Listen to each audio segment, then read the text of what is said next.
for public hearings by the Armed Services Committee. This matter should be brought from... In a recent exclusive telephone interview, President Ford confirmed his involvement in the investigation. I undoubtedly wrote Chairman Mendel Rivers of the Committee on Armed Services that such an investigation be taken.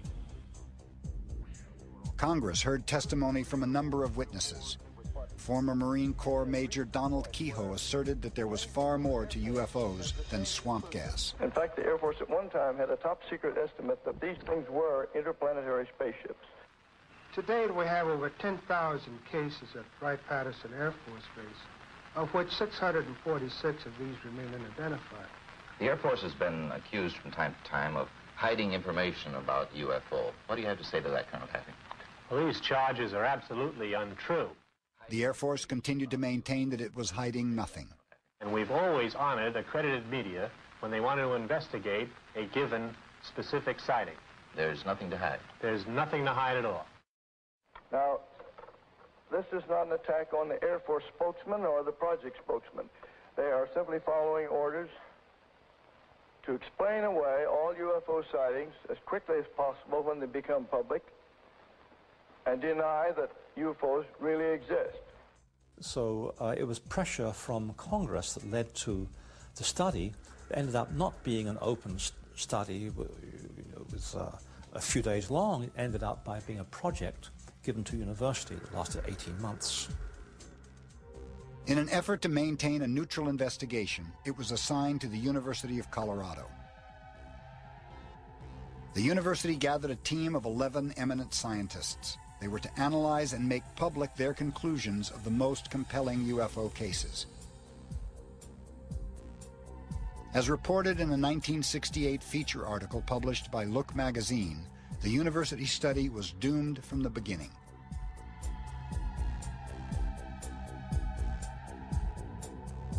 The project leader, Dr. Edward Condon, appeared to be biased from the start. In February of 1967, he stated, "My attitude right now is that there's nothing to it." He added, "But I'm not supposed to reach a conclusion for another year."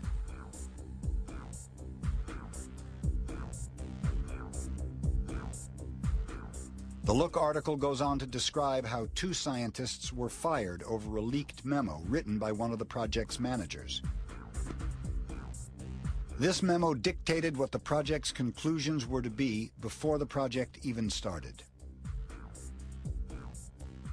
The leaked memo read, "The trick would be, I think, to describe the project so that to the public it would appear a totally objective study, but to the scientific community would present the image of a group of non-believers trying their best to be objective, but having an almost zero expectation of finding a saucer." When Representative J. Edward Roosh read the leaked memo and all the controversy published by Look magazine, he urged Congress to take over the investigation because he challenged the objectivity of the study. His plea was ignored. Left unchecked, the project chairman announced the conclusions to the anxiously waiting press. Dr. Condon stated that nothing has come from the study of UFOs that has added to scientific knowledge. It is not a fair and accurate summary of the body of the report, which a summary should be.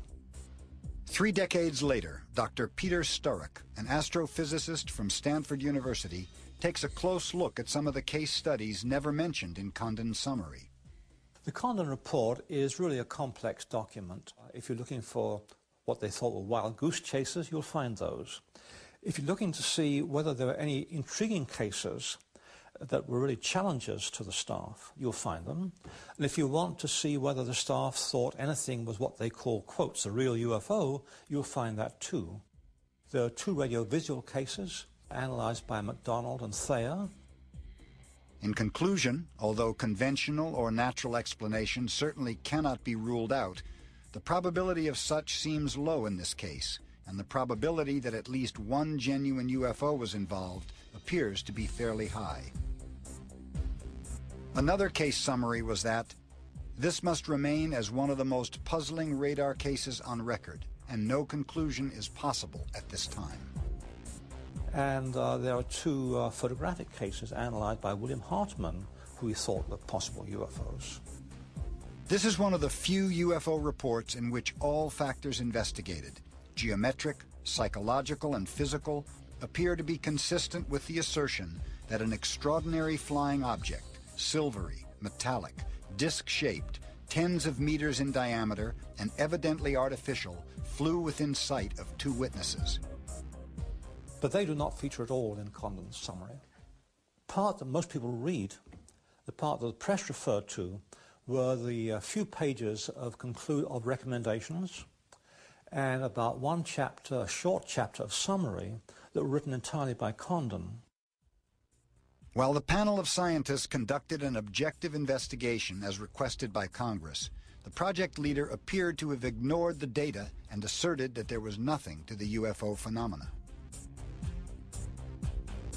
On December 18, 1969, the New York Times quoted Dr. Condon saying it was a bunch of damn nonsense and that he was sorry that he ever got involved with such foolishness.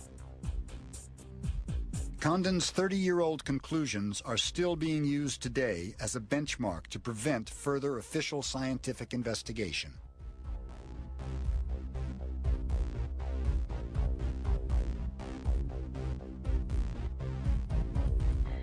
One of the problems with so-called UFO research by debunkers is they ask the wrong question. Their question is, what are UFOs?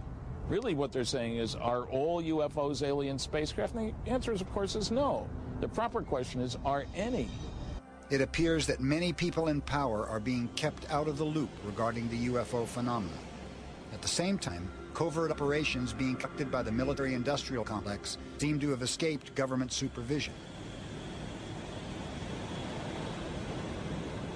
In the councils of government, we must guard against the acquisition of unwarranted influence, whether sought or unsought, by the military-industrial complex.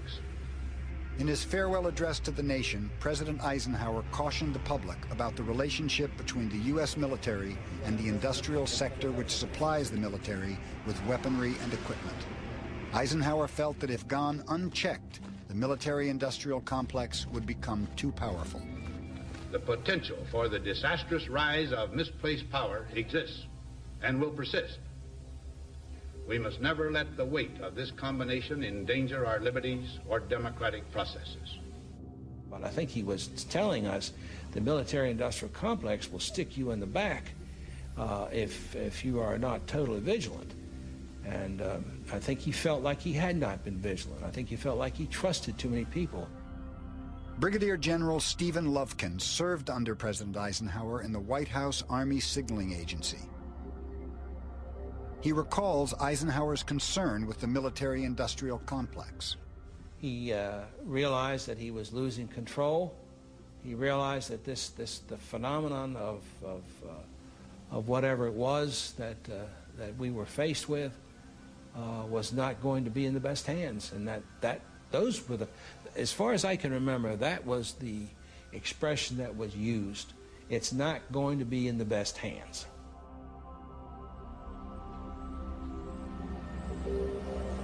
Almost as great as the mystery surrounding the origin of UFOs is the wall of denial encountered even by the most powerful citizens in the land.